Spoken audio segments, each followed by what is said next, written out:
I am a little embroiderer who talks more than most, but my husband is an accountant who's frugal with every word. His usual replies are but three. All right, as you wish. In 5 years of marriage, all his words combined wouldn't match what I say in a single day. I always thought he was just quiet by nature. Until that day, I overheard a few ladies chatting on the street corner. Look at that accountant from the shop in the West Market. Doesn't he resemble Shin Qingxi, the founder of Qingyun Pavilion in Luoyang back then? My husband's name is Shin Qingxi. Shin Qingxi and Gu Yun. They once took the character Qing from his name and Yun from hers, and together founded Qingyun Pavilion. They were a perfect pair in Luoyang's business circles, equal in talent, looks, and skill. Young Master Shin was not only a master of accounts, but also a brilliant debater at trade conferences. Many elders had to step back before him. Unfortunately, Miss Gu later chose a better prospect and broke off their engagement. He vanished from sight soon after, never seen again. My embroidered handkerchief slipped from my hand. Word by word, they unveiled a past he had never once shared with me. It turned out he wasn't born a man of few words, he just had nothing to say to me. That night, Shen Qingxi returned home, a rare urgency furrowed between his brows. Yutong, I must go to Luoyang immediately. An old friend's tavern has run into some trouble. I steadied my breath, lifted my eyes, and asked him, the old friend you speak of, is it Miss Gu Yun? Shen Qingxi's body stiffened. He had never expected that I not only knew of her existence but would speak so bluntly. Yutong, a Yun and I are long past. This time, her family's tavern has been framed. I cannot stand by and not help. When I return, I will explain everything to you in detail, all right? It was the first time he had been willing to patiently say so much to me. But I understood he wasn't trying to ease my doubts and unease. He was simply finding an excuse for himself to legitimately help Gu Yun. I twisted the corner of my mouth. Explain in detail? Explain what? That back then, to seek her hand in marriage. You recited poetry and composed verses at the Luoyang Lantern Festival, stirring the whole city. That to help her establish her career. You ran yourself ragged, fell ill with chronic ailments, even gave up the imperial exams and was content to be an accountant? Or should I detail? After she broke off the engagement and married another, you drank yourself into a stupor night after night, disheartened and despairing, until you ended up marrying me on a whim. You settled me in this quiet, neglected courtyard, muddling through the days and a days. I had someone carefully look into their past. The Shun Qingxi of former days. To be precise, the Shun Qingxi by Gu Yun's side was once a radiant, spirited youth, with light in his eyes and warmth in his words. But I never got to see a trace of that version of him, not to mention any hint of affection. Even this marriage was something I set aside my maidenly reserve to beg a matchmaker to propose. Back then, he only replied with two indifferent words. It's fine. I used to console myself, thinking he was perhaps naturally reserved and taciturn. But it turns out, before the one you love, words naturally come more easily. That saying was never untrue. It's just that I'd been unwilling to shatter this self-deceiving illusion. I stared at him blankly, tears betraying me and rolling down. He frowned deeply and said impatiently, Yutong, Ayun is just an old friend. I've told you about her. You yourself said everyone has a past. But he never said that the past had never truly passed. He never said that Gu Yun would completely change him, that she was forever engraved on his heart. Even now, hidden in his book box is a thick stack, all of them poems and letters exchanged with her. Should I be moved by his devotion to her, or should I pity his fickleness towards me? My past has long been sealed away, never entangled with my present life. But what about him? After being abandoned by Gu Yun, he still worries about her incessantly. As long as she mentions it casually, he is ready to leave at any time. 2 years ago, when my father passed away, I wanted him to accompany me back to my hometown for the funeral, but he only said coldly, I've been busy lately, I can't get away. I raised my hand to wipe away my tears, looking straight at him. If you step through that door tonight, we will be divorced. His expression panicked. He came forward and pulled me into his arms. I won't go, all right? My suspended heart finally settled. The word divorce was originally a gamble, to bet on whether in his heart it was her, the old flame, who mattered more, or me, the one in front of him. When I heard the answer, I felt relief. But this relief, not even a single night could pass, Around midnight, I finally closed my eyes when suddenly a knock came at the door, accompanied by a few murmured words. Before I could ask, Shin Qingxi rose, threw on his robe, and pushed the door open, without glancing back at me. I was left alone in the silent room, the candlelight flickering, and could no longer sleep. I opened my makeup case, where a few letters exchanged before our marriage were stored. Beneath my pages of fervent affection, his replies were always sparse, just a few words. Peace, noted, fine. That night, I stayed awake until dawn. The next day, I caught a chill, my forehead burning. On the third day, I dragged my weary body to the embroidery workshop. When Manager Qin saw me, she exclaimed in shock, Yutong, why do you look so awful? Go home and rest. I shook my head. It's nothing. She sighed and asked, are you really going to turn down the offer from Jiang and Embroidery Workshop? With such skill, staying in Yicheng as an ordinary embroiderer, are you truly content with that? In the past, for Shin Qingxi, I had never thought about whether I was content. Staying here was a compromise, but it allowed me to return home earlier to take care of him. But now, looking at my haggard self in the mirror, I suddenly want to ask myself, was all this sacrifice worth it? Qin Yang, let me think it over. Her eyes lit up. That's more like it. There are still a few days. Let me know once you've made up your mind. As she was leaving, she turned back and took my hand. Yu Dan. This once-in-a-lifetime opportunity shouldn't be missed again. I nodded, but my heart was tangled in indecision. Stepping out of the embroidery workshop, I saw the crowd buzzing at the market notice board, their discussions surging like waves. Have you heard? The Qingyan Pavilion of the Gu family in Luoyang came back from the brink overnight, all thanks to Master Shin's skillful handling. He stood at the front with Miss Gu, and a few words were enough to take control of the situation. I tell you, Master Shin and Miss Gu are a match made in heaven, perfect in talent and beauty. I heard Miss Gu just got a divorce. It's a pity Master Shin is already married. But what does marriage matter? If the Gu family hadn't broken off the engagement back then, no one else would have had a chance. Every word stung like needles, piercing my already battered heart. Thinking back 5 years ago, in order to marry him as soon as possible, I personally declined the invitation from the embroidery workshop. Later, I wanted to ask him to write a letter of recommendation for me. He always said he had no time. Many times, I wanted him to take a look at the new stitching technique I had developed. But he would say impatiently, Yutong, I prefer peace and quiet. Just handle these trivial matters yourself. But now, in front of everyone, he was calmly speaking for another woman, handling it with ease, with such a lively expression. I had never seen that before. As dusk deepened, there was a knock at the courtyard gate. I went to open the door. It was a courier delivering a letter.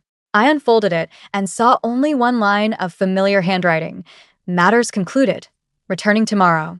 Are you well these days? The paper was short and the ink faint, like a hurried formality. So it turned out that his urgent matters had never been about me. His concern was always only begrudgingly given to me after the trouble of the old flame had subsided. I held that piece of paper, sitting quietly in the pitch-black hall. I didn't light a lamp, nor did I write a reply. 2 days later, Shin Qingxi finally returned home. Seeing my pale complexion, he took a brocade box out of his sleeve. Yu Tang, I was in a hurry the day before yesterday. Consider this hairpin as my apology. For a moment, I felt a flicker of emotion. Although he is always taciturn with me, he always lowers his head to make peace after arguments. I took it and opened it. The next moment, I raised my hand and threw it out the window. Shin Qingxi's face darkened. Jiang Yutang, what are you doing? This was specially chosen for you by a Yun. I smiled lightly. Really? Then, do you still remember? I have never liked peach wood, and I am even allergic to peach blossom pollen. Last spring, just because I touched peach blossoms, I broke out in a rash all over my body. It was you who found the doctor for me. How long has it been? And you've already forgotten. A faint, barely noticeable panic flashed in his eyes. It was my oversight, but it's still a token of goodwill. A Yun said the carving on this peach wood hairpin is exquisite. I no longer looked at him. My gaze passed over him and turned to the hall, where 2 people sat quietly. Shin Qingxi immediately changed the subject. Yu Tang, this is a Yun, the owner of Qingyan Pavilion in Luoyang. His talent and knowledge are rare in this world. Guyan stood up and said softly, Qingxi, you flatter me. She looked at me with a gentle smile. So this is Yutong? I've heard Qingxi mention you often, saying your embroidery is exquisite. Before I could speak, Shen Qingxi let out a sneer. What kind of seamstress is she? She just does some rough work in a small embroidery shop in the market. His laughter sliced into me like knives. In his eyes, I was so worthless.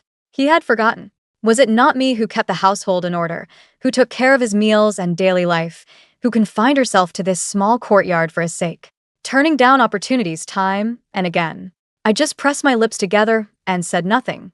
Shen Qingxi seemed a bit sheepish. He cleared his throat. Yutong, Ayun, and the old lady are passing through this area. As an old friend, I should play the host. I forced a smile. As you wish. With that, I turned and went back to the inner chamber. From outside came the sound of Shen Qingxi and Gu Yun chatting and laughing. They talked about the peonies in Luoyang, about old times in the trade association. They were filling in the gaps of the 7 years they had lost.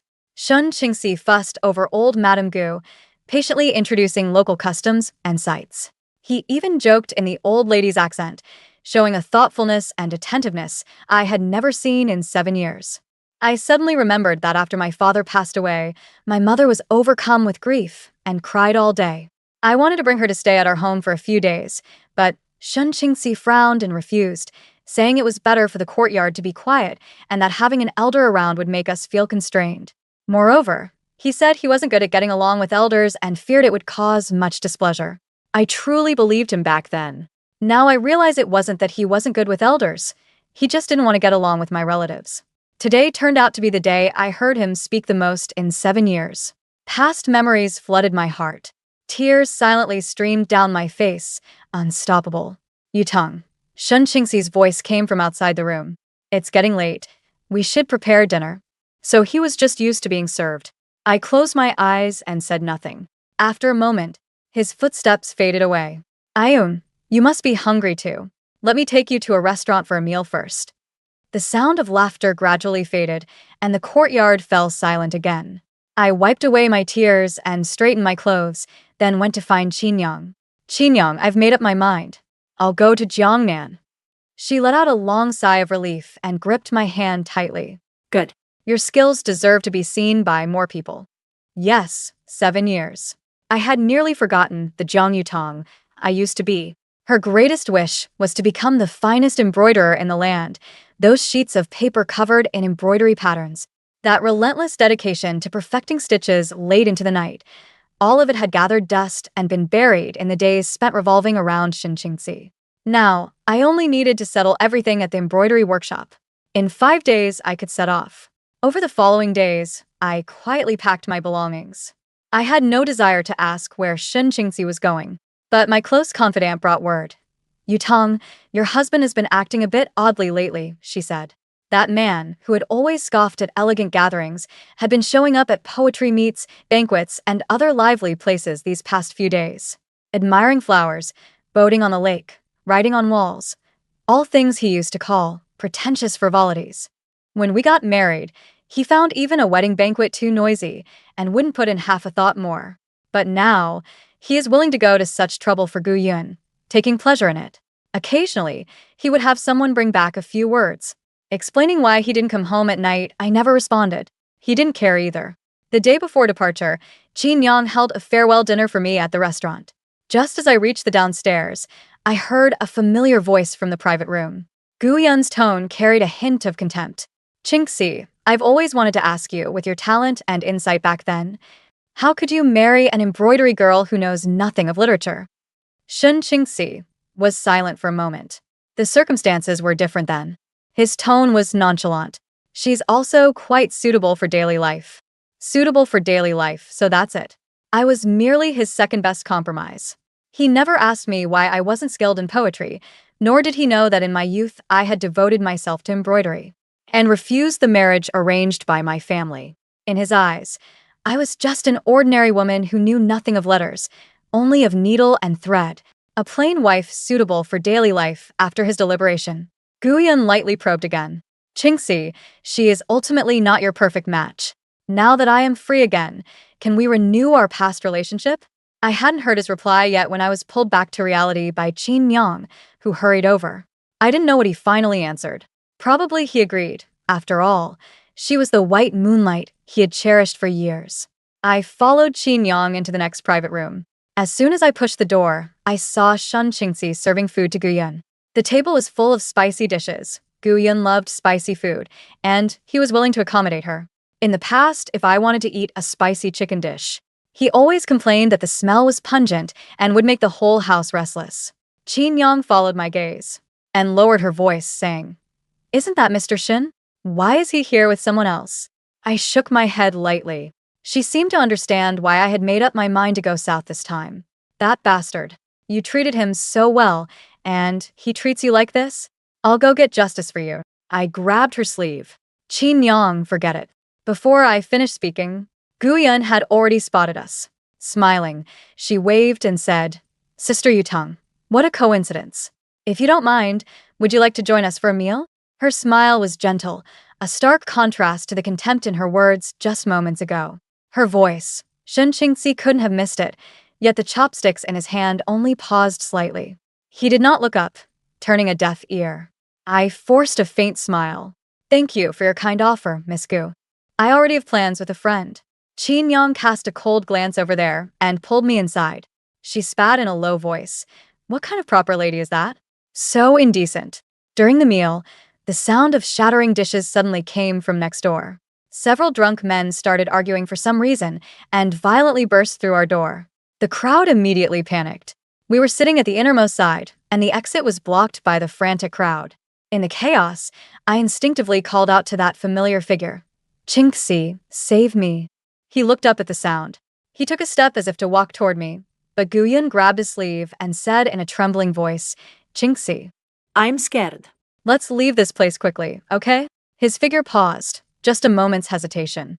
He then turned sideways to shield Guyun, merged into the fleeing crowd, and disappeared out the door. With the help of a few assistants, Qin Yang and I finally extricated ourselves from the mess. Thankfully, only our clothes were stained. We were otherwise unharmed. As I watched the direction in which they had disappeared, the last flicker of self-deceiving hope in my heart was finally and utterly extinguished. The next day, I took my luggage and boarded the southbound carriage without looking back. On my first day in Jiangnan, the work order was already filled with a dense list of embroidery patterns. The embroidery workshop was piled high with silks and threads. Embroidering frames and pattern drafts, garment patterns, I had to draw samples, select threads, and match colors every single day. Even during the noon break, I never rested, only kept my head down and worked, like a shuttle that never stopped. I had no spare time or mind left to think of Shen Qingxi, nor to wonder whether he and Guyun would rekindle their old flame. What were they doing at that moment? Were they laughing together at my foolishness, or were they making up for the 7 years they had lost? These questions had once kept me awake all night, but now I had not thought of them even once. I only understood one thing. Once I settled down, I would write to Shen Qingxi requesting a divorce. He could go ahead and pursue the Guyun he had always longed for. I will also create a world of my own embroidery in Jiangnan. That day, I went to the silk shop to select fabrics. While discussing the matching of silk colors with the shopkeeper, a gentle and clear male voice came from behind me. "Miss Jiang, this scroll of yours, the green bamboo soaring to the clouds embroidery pattern, has a wonderful artistic conception." I turned around. I saw a young man in brocade clothes standing behind me, with a handsome face, as gentle as jade. He was smiling, holding the embroidery pattern I had drawn. His eyes were full of genuine admiration. Seeing me look over, he cupped his hands in greeting. "I am Xie Yunshin. My family runs a silk business." Xie Yunshin, from Suzhou and Hangzhou. I had long heard this name, the young master of the Xie family, a giant in Jiangnan's silk industry. I returned the greeting and said, "You flatter me, Master Xie." He said with a gentle smile, "I meant every word. This embroidery pattern is based on Suzhou embroidery. The stitch technique conceals clever ideas, truly rare." I was slightly taken aback. This pattern had taken me much effort. I had revised it no fewer than 10 times before finalizing this technique. The clever ideas hidden within it. Even the embroiderers in the workshop hadn't fully grasped, yet he saw through them at a glance. That day, we talked in the side hall of the silk shop until dusk, from embroidery techniques to fabric dyeing, from the scenery of Jiangnan to the artistic conception of brush and ink. He not only understood the craft, but also the many subtle thoughts I hid in my embroidery. We both felt that we should have met earlier. Before parting, he sincerely invited me, hoping to cooperate with me in the future, and genuinely wanted to invite me to travel and enjoy Jiangnan. There was a tea house with a wonderful view. I nodded with a smile, with no extra ripples in my heart, but I felt appreciated for the first time in a long time. The grounding feeling of being respected and understood. After that, due to business dealings, we met often. Xia Yunshin would always send warm tea and exquisite snacks when I was drawing patterns under the lamp. When I hesitated over silk thread color matching, he would give just the right advice. He knew I couldn't touch peach blossoms or peach wood, and whenever we interacted, he would carefully avoid them, never letting me come into contact with any of it. This meticulous care was something I had never received in my 7 years of knowing Shin Qingxi. The warmth I had never obtained. Just as I was immersed in this busy and steady life, thinking that the past had long vanished like smoke. But outside the embroidery workshop, I saw that familiar figure, Shin Qingxi, standing under a willow tree. He was travel-worn. The moment I saw him, my mind went blank. My first thought was that my eyes were playing tricks on me. At this moment, he should be embracing Gu Yun, his heart's true love. Shouldn't he? Shouldn't he be with her, fulfilling his long-cherished wish? Why would he travel such a long distance to this unfamiliar Jiangnan water town? What surprised me even more was that the clothes he wore were actually the dark azure long robe I had sewn for him back then. The fabric for the robe was carefully selected by me after scouring half of Yicheng. The collar and cuffs were embroidered by my own hands with bamboo patterns. The stitches were so dense that not a single joint could be seen. He would never know after I finished my work at the embroidery shop. I stayed up late under a lamp, stitch by stitch, completing it. It was filled with all my heartfelt feelings and hopes back then. On the day the robe was finished, I joyfully hoped he would wear it. But he only glanced at it and said indifferently, "I'm just an accountant. I don't need to appear in public." Why dress so exquisitely? Flaunting it in public only invites ridicule. Wear plain clothes. Now. But he had changed from his usual plain clothes, wearing it properly, which made him seem particularly out of place and unfamiliar. I stood frozen, stunned for a good long while, until he saw me and strode over quickly, snapping me back to reality. "Yutong, I've been looking for you for so long. Why did you leave without a word?" I asked around extensively, and only then learned you had come to Jiangnan. He grabbed my hand, his voice slightly hoarse. I came back to my senses. I shook off his hand and said flatly, "What is it?" "Yutong, come back with me. Let's live well together," he said, his eyes burning. He raised his hand again to grab my wrist. I sidestepped to avoid him, and his hand froze in midair. He awkwardly withdrew it, paused, and then said, "I never plan to get back together with Ayun. I only want to spend my life with you." For a moment, I didn't know how to respond. I only felt it was utterly absurd. Shin Qingxi, everyone under heaven knows your heart belongs to Gu Yun. Now I'm the one stepping back to let you be together. Isn't that good? No, not good at all. He said urgently. I went to assist her and accompany her on outings only to repay the debt I owed her. 7 years ago, she went through hardships with me. But I didn't give her a good life. She later broke off the engagement and married someone else. His debt to her. And now you want to repay it by trampling on my true feelings? Your repayment, your debt, your thoughts have nothing to do with me, I interrupted him. I continued calmly. All I know is that you hurt me. Since you're here, it saves me from sending the divorce letter.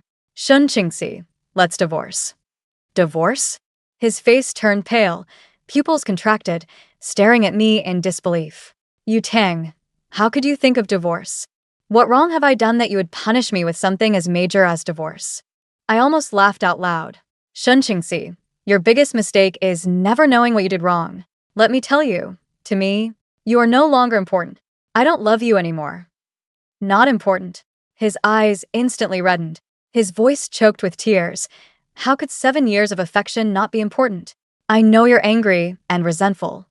These I can change. Whatever compensation you want, just don't ignore me. Don't divorce me.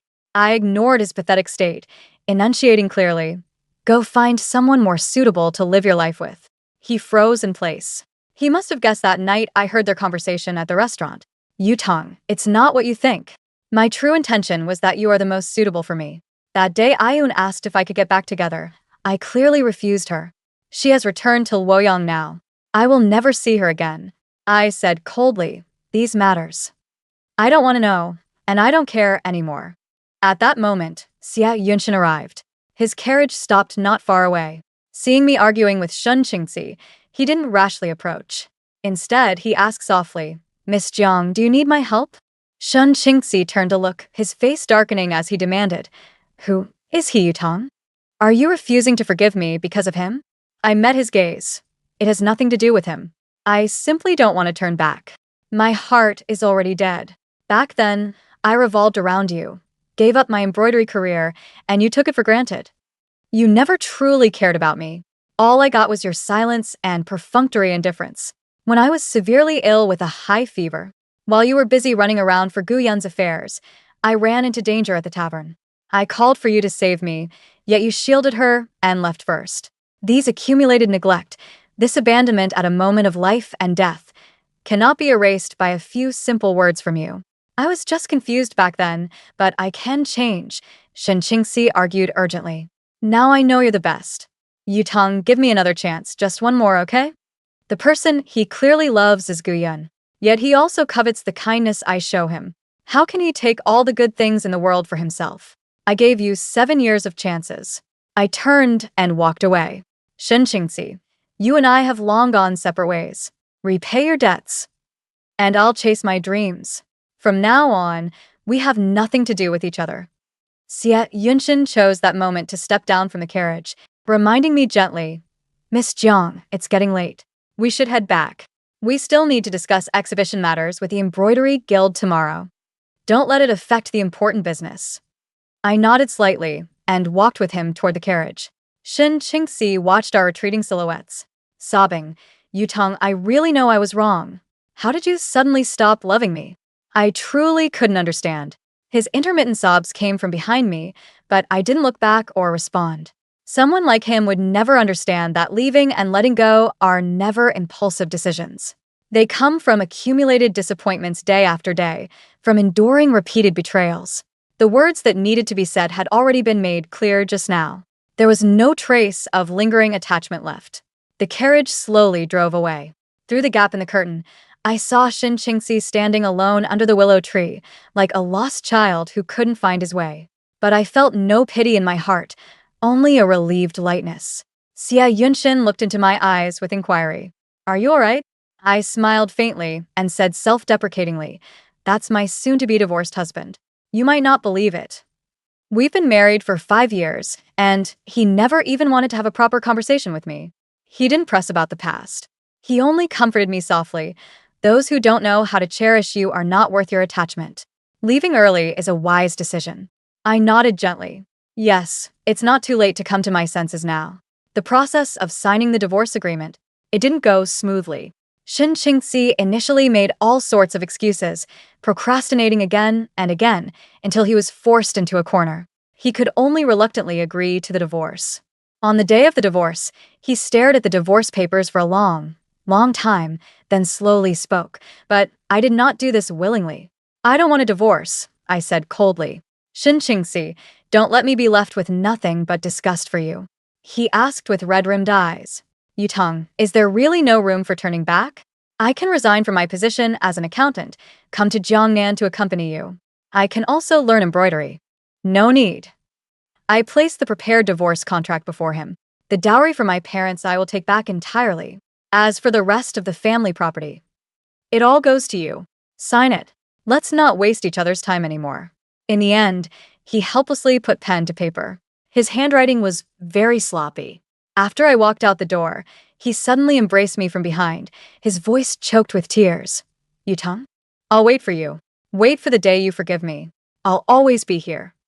I forcefully broke free from his embrace, without looking back. Shen Qingxi. Stop waiting. We ended long ago. I had thought signing the divorce papers would sever ties cleanly, but I never imagined the entanglement was only just beginning. At first, letters came incessantly, his letters in great detail, describing every trivial aspect of the 7 years. You burned your hand learning to make the osmanthus cakes I loved, yet you smiled and said it didn't hurt at all. That year I was tied up with accounts. Every night you brought me food and waited outside the door until the third watch.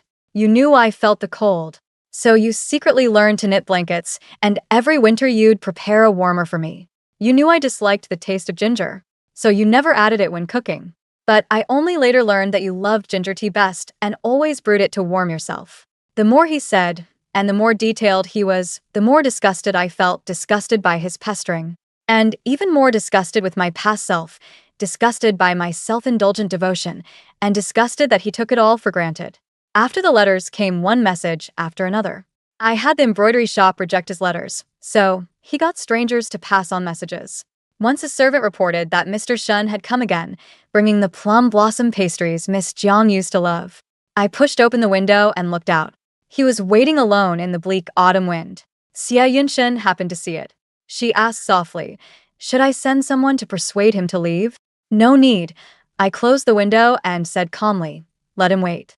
He would leave when he grew tired, but he didn't leave. For the next 7 days, he waited outside the embroidery workshop every day. Once, when I went out with Xia Yunshen, he suddenly rushed over and said, "Yutong, have you truly fallen in love with him? I won't allow it. Get back together with me. I'll change. I'm willing to change anything." Xia Yunshen instinctively stepped in front of me. "Mr. Shun, Miss Jiang has already divorced you. Please conduct yourself with dignity." Shun Qingxi seemed thoroughly enraged and pointed at Xia Yunshen, shouting harshly, "It's all your fault. If it weren't for you, how could Yutong refuse to reconcile with me?" I shielded Xia Yunshen behind me. I said coldly, "It has nothing to do with anyone else. It's me who doesn't want any connection with you. If you keep pestering me like this, I will report you to the authorities." His arrogance dwindled. "I just want you to take another look at me. I really am different from before." "You haven't changed," I interrupted him. "In the past, you ignored my feelings. Now, you pester my life. From beginning to end, it's all for your own selfishness. Shun Qingxi, let me go, and let yourself go as well." After that day, he didn't come to the embroidery workshop again, but changed his method of pestering. He went to find my mother. He visited with expensive gifts, speaking earnestly that he had just been foolish for a moment, and begged my mother to mediate on his behalf. He urged me to change my mind. My mother was swayed by his words and sent someone to deliver a letter to me. "Yu Tang, Qingxi must truly regret it. He has never done anything truly outrageous before. 7 years of acquaintance, 5 years of marriage. This bond is ultimately rare." I picked up my brush and quickly wrote back to my mother. "Mother, it is not only physical intimacy that counts as betrayal. His heart was never with me even a little. I have already divorced him, and there is absolutely no possibility of reconciliation in this life. Have you forgotten how cold and heartless he was back then, not even willing to let you set foot in his home? In the future, if he comes to our door again, just drive him out directly, without mercy." After Xia Yunshen learned of this, he gently comforted me. "I have several close friends in Yicheng. If he dares to trouble your family again, I will ask someone to mediate." A surge of warmth and reassurance rose in my heart. "Thank you very much, Master Xia. Please call me Yunshen," he said with a faint smile. "If you ever need any help in the future, don't hesitate to let me know." Shun Qingxi once again took the opportunity of the poetry gathering to openly confess to me. Exactly like the time he sought to marry Gu Yun. He wrote poems and composed verses, causing a stir throughout the city. Everyone was moved by his devotion, and he became a paragon of deep affection. Some even painted portraits in his honor. These were all told to me in letters from close friends. I was only grateful to be in Jiangnan at that moment, not having to witness this nauseating farce with my own eyes. The day before the embroidery exhibition, I received a brocade box from Shun Qingxi. Inside was an old scroll. When I unrolled it, it turned out to be the portrait from our wedding day. In the painting, I was dressed in my bridal gown, smiling like a flower, while he stood by my side with a calm and indifferent expression. The letter in the brocade box read, "Yutong, look how happy we once were." I stared at the painting for a long time, then casually placed it over the candle flame. That so-called happiness was nothing more than my own one-sided self-induced sentimentality. He knew he owed Gu Yun, yet he never felt he owed me anything. He could recite poems for her in public, give up his future for her, give her everything, even hand over the family business. But back then, my wedding dress was rented. He clearly had the ability to give me a good life, yet He was content with poverty. Living aimlessly and muddled because of a failed past relationship, he lost the ability to love. He deliberately buried his talents, and in doing so, buried me too. And I, amid his repeated silences and neglect, was completely heartbroken. On the day of the embroidery exhibition, the workshop was in chaos. I was adjusting the exhibits for the embroiderers. An apprentice suddenly ran over in a panic. "Miss Jiang, Mr. Shan is here." I couldn't stop him. My heart sank. Before I could step out, I saw Shen Qingxi burst in. After many days apart, he looked much haggard. "Yu Tang, look, this long gown, I've been wearing it all along." He held up that blackish blue gown, already washed pale. "I know today is your most important day. I deliberately came wearing the clothes you sewed for me. I want to witness it with you. Shall we start over?" The surrounding embroiderers and guests all stopped to look. I took a deep breath and walked up to him. "Shen Qingxi, I sewed this garment back then, hoping the one who wore it would understand my feelings, but you dismissed it without a second glance. Now you use it to pester me. That's not cherishing, it's selfish. You missed too many important moments of mine. Even when my father passed away, you didn't come." I pointed to the embroidery screen on display, azure soaring to the clouds. "In my embroideries, there are past abandonments and rediscovered dreams, but never you." His face instantly turned pale. The garment slipped to the ground. Just then, Xia Yunshan arrived with the guards, nodded to me, and said, "Mr. Shen, please leave." The guard stepped forward and took Shen Qingxi by the arms to lead him out. He struggled and turned back to look at me. "You think I'm sorry." I was wrong before. I truly know my mistake. I didn't look at him again. I turned and continued arranging the embroideries. When the music started, the embroiderers held up my embroidered screens and scrolls. As they were displayed one by one before the guests, I stood behind the screen, my eyes slightly warm. This moment, I finally felt that my years of effort had been seen. At last, the moment truly belonging to me had arrived. At the celebration banquet, Xia Yunshan raised his glass and walked over to me. "Congratin, Yu Tang." "Your embroidery has amazed everyone." I smiled and clinked glasses with him, then downed it in one gulp.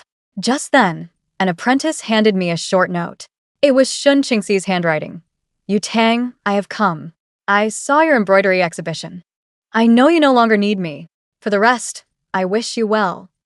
I gently folded the note. I held it over the lamp's flame. The clear wine in the cup shimmered with faint light. I tilted my head back and drank it all, sweet with a hint of bitterness.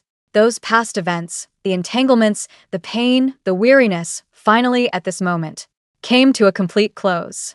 My life had just ushered in its brightest beginning.